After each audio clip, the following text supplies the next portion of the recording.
Okay, class. So today I'm going to make a video about 1.3, the movement and the locomotions.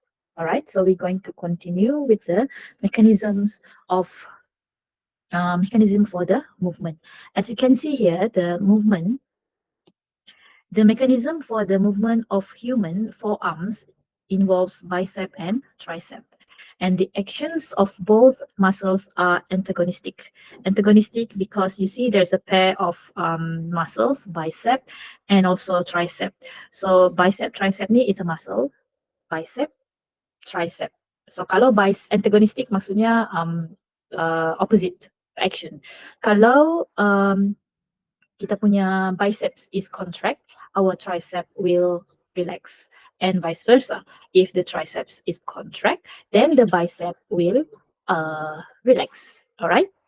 So, which resulting the movement of the forearm movement in this since we know that our arm is a hinge joints, so it's allow in 180 degrees movement. So maksudnya dia punya pergerakan itu it's either straighten the arm ataupun kita bend.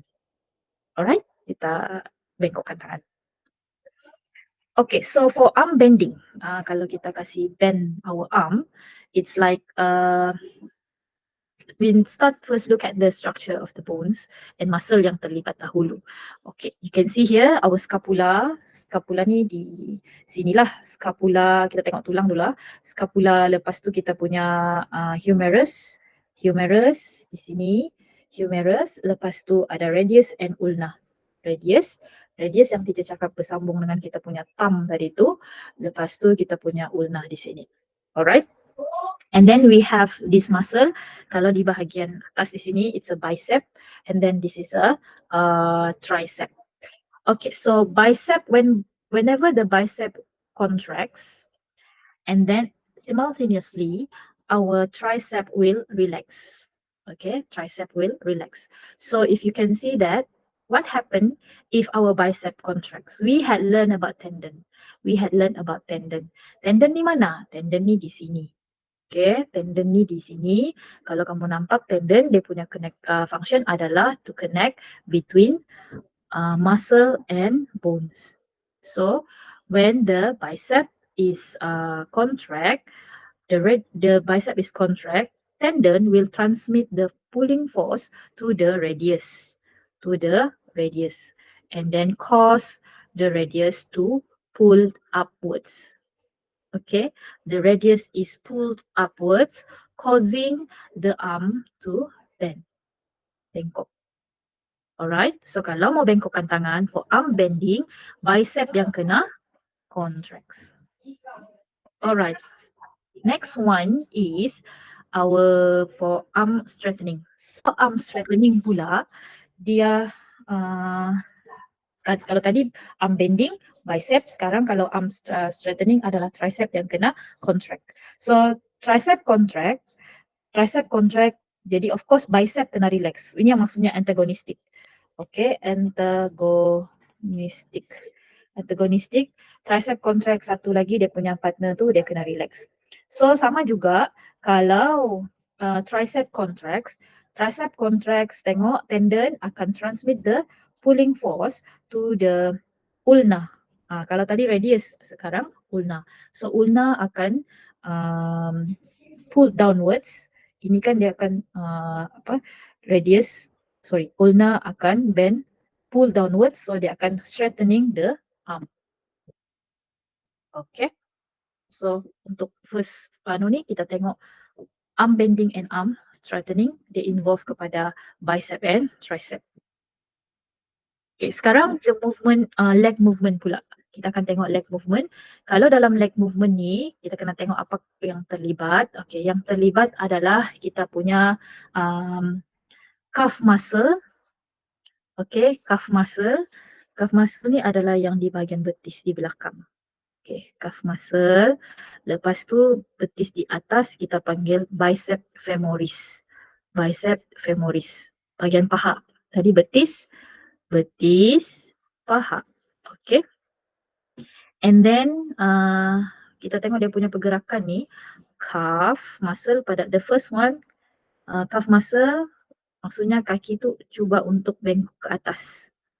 Okey, tapi untuk bengkok sepenuhnya kena ada pulling force daripada bicep femoris to contract and pull the femur. Ini femur. And then the quadricep pula kalau mau kasih lurus tangan, the quadricep femoris, paha di bahagian depan. Okey, dan tibialis ni dia akan tulang ni akan straight lah. Alright. Ini adalah explanation untuk apa yang berlaku lah. Alright, ini teacher tidak akan pergi lebih detail. Nanti kamu boleh baca di nota yang teacher bagi. Alright, itu adalah movement, leg movement dengan arm movement, arm bending and arm straightening. So kita fokus kepada mechanism of locomotion in animals. Untuk syllabus kita ada 4, iaitu locomotion, pergerakan, locomotions of fish, bird, earthworm dengan grasshopper. Alright. Okay. Untuk fish, kita tahu fish swimming kan, dia berenang, fish swims. Tapi fish sebenarnya dia ada tulang ikan. Tulang tidak boleh bergerak tanpa otot. So di mana otot ikan? Otot ikan ni adalah myotom. Myotom ataupun kalau untuk senang kita faham, isi ikan yang kita makan tu, itu adalah myotom. Okay, dia punya shape ialah dia macam W shapes of muscle segment. So kalau muscle segment, of course kerjanya ialah contract and relax, right?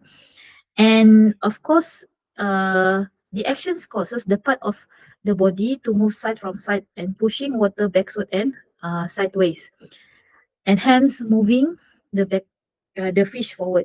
Dan sebenarnya ikan ni selain daripada dia bergantung pada otot dia, which is myotom to swim, to move, dia juga bergantung dengan, it depends on its fins.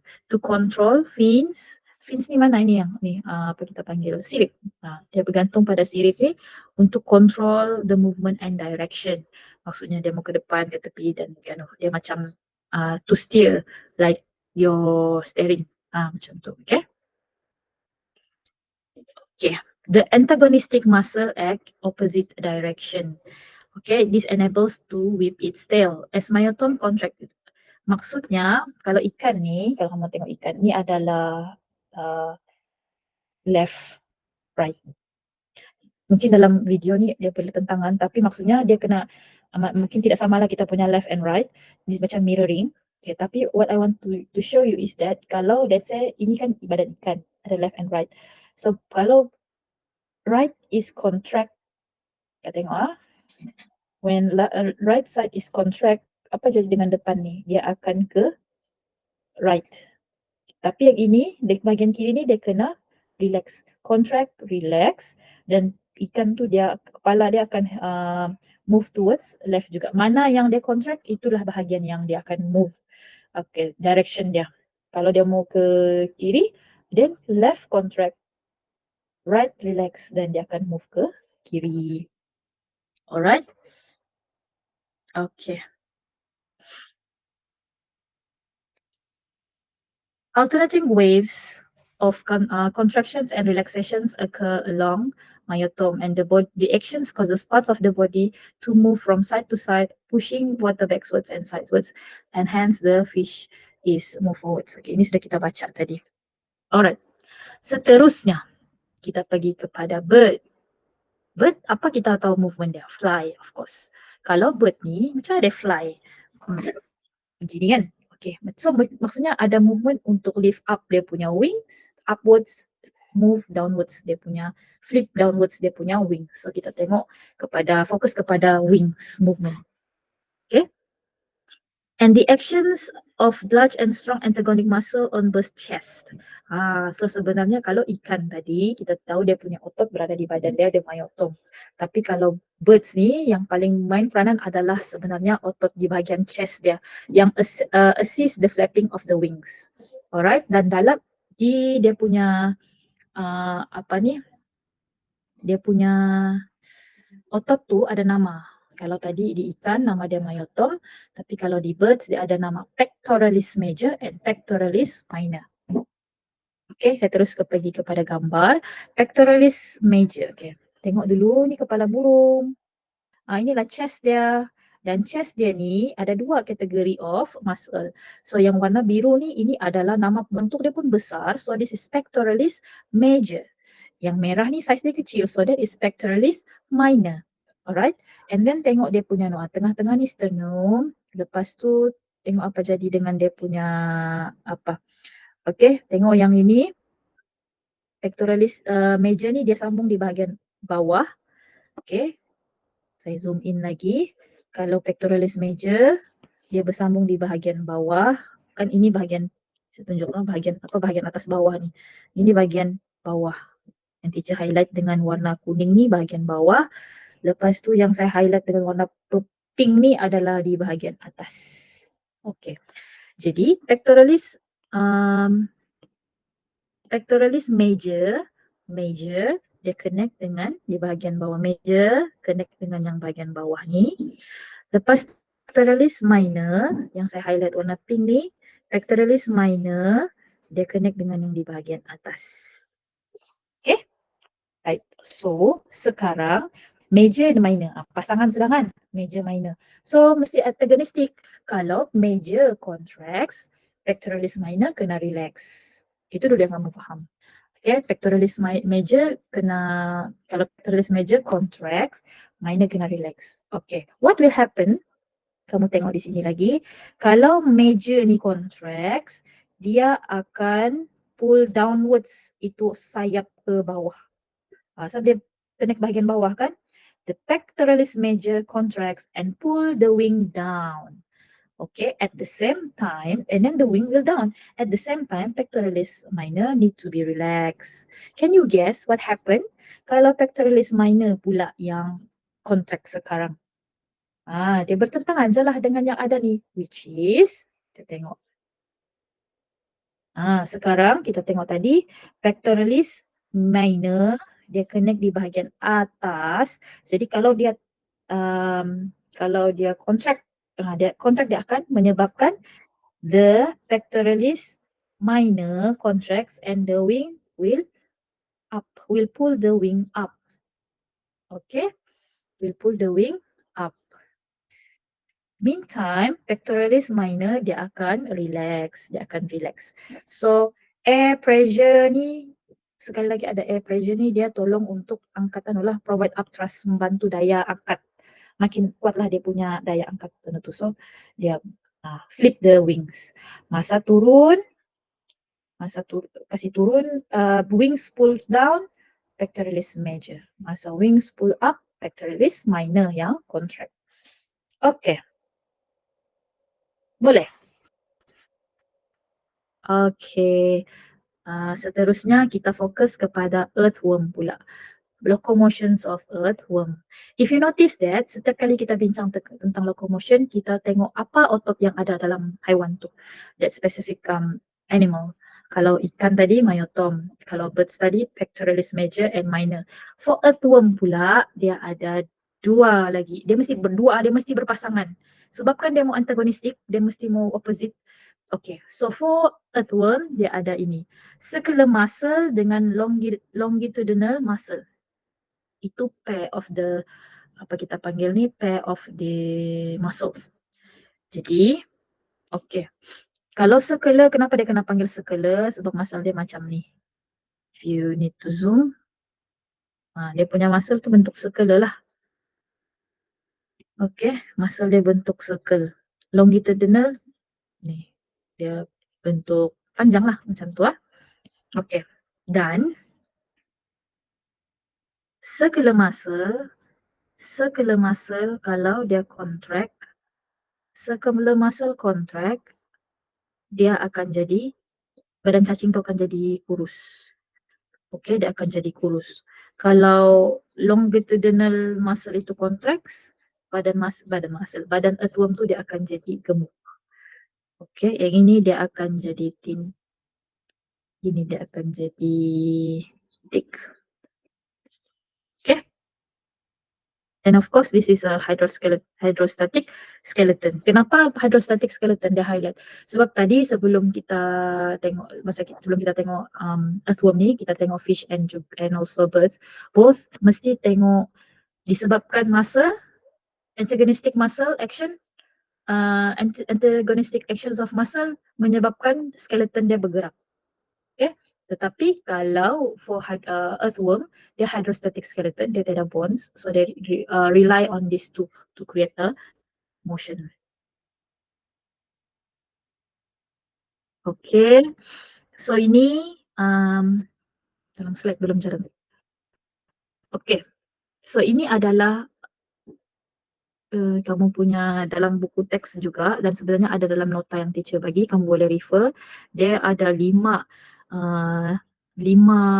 kita panggil what we call it mechanisms of locomotion. Okay, dia hang sudah, slide teacher nak bertukar. Sekejap ha.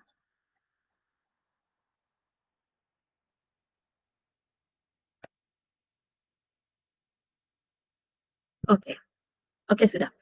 Okay, so untuk yang ini locomotions of earthworm, kita tengok yang pertama sekali ialah posterior di belakang, anterior di depan. So longitudinal contracts, when the longitudinal contracts, of course the circular muscle kena relax. So what will happen to the earthworm? It becomes shorter and thicker. Dia gemuk, tebal dan memendek. Okay, tapi pada masa yang sama sebenarnya di bawah earthworm ni dia ada satu structure which is we call kete. Kete ni dia akan anchor to the ground. Okay, dia akan anchor to the ground. While yang inilah dia anchor to the ground. Kalau anterior pula dia akan release. Dia akan bahagian ni dia release the ground, dia akan terangkat sikit. Okay, selepas tu untuk sambung dia ialah circular muscle pula yang akan contract, longitudinal muscle kena relax. Okay, bila itu kena relax maksudnya sekarang kalau circular muscle yang relax, dia punya badan akan jadi longer and thinner. Okay, longer and thinner. Menyebabkan the interior segment ataupun yang bahagian depan ni supaya dia extend forward.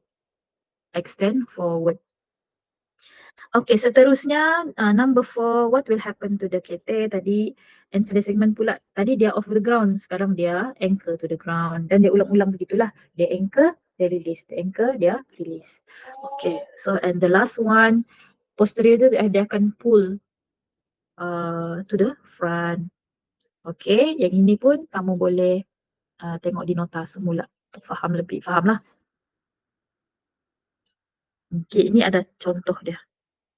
Contoh yang lebih detail untuk menunjukkan kamu circular and apa kita panggilnya, circular and longitudinal. Kamu tengok dah logik dia. Yang warna kuning ni adalah circular. Circular kalau dia kecut dia jadi slim. So dia kan circular asal dia relax. Kalau dia kecut dia jadi slim. Okay. Kalau longitudinal pula dia akan mengecut, dia jadi memendek. Tadi dia panjang, when the longitudinal kecut dia pendek, sebab itu dia jadi shorten and thicker. Okay. Okay, last but not least for this video, movement untuk grasshopper pula. Grasshopper kita fokus kepada dua, iaitu how the grasshopper jump and leap. Okay, leap atau jump or leap. Contoh jauh. Macam melangkah lebih jauh. So sama juga antagonistic muscle between what? Flexor and extensor. So flexor di bahagian atas, extensor di bahagian atas, flexor di bahagian bawah. Okay. So what will happen? The flexor bend join when extensor straighten it. Kalau mau kasih lurus kaki, dia gunakan extensor. Bukan gunakan. Kalau kaki grasshopper tu lurus, maksudnya extensor tu dia tengah contract dan flexor tengah relax. Kalau kaki kaki grasshopper tu tengah bend, tengah bengkok, maksudnya yang tengah contract tu adalah flexor, extensor tu dia kena relax. Ingat saja dia mau extend kaki dia. Ini dia tengah bend, dia tengah bend, ini flexor. Kalau dia mau extend, extensor yang tengah contract. Okay. So ini pun sama juga, sebenarnya ambil daripada buku teks kamu, you can refer it. Daripada nota ni juga. So there are 1, 2, 3. Okay, hint maksudnya di bahagian belakang ni lah. Okay, so ini adalah flexor, di atas ni adalah extensor. So kalau dalam position macam ni, position Z shape ni kan, macam ni lah. Yang Z shape ni, maksudnya flexor yang tengah contracts dan dia ada ready to jump. Dan when the extensor contracts, the heel is straightened backwards on, dia mau lurus. Jadi dia untuk lebih jauh lagi, dia kena lebih lurus lagi, extend kaki dia. Itu maksudnya. So subsequently, the catapult-like ejection. Catapult ni macam yang, bahasa Melayu dia ni, adalah yang project. Dia macam, macam yang, apa kita panggil ni? Angry Bird punya game kan? If you playing that game. Okay, catapult-like ejections of the hind legs will project the grasshopper and forward and up to the air. Untuk kasih conclude ialah setiap animals ni yang ada dalam syllabus kita, which is fish, grasshopper, lepas tu earthworm dengan bird tadi, setiap satu dia kamu kena ingat dia punya nama muscle.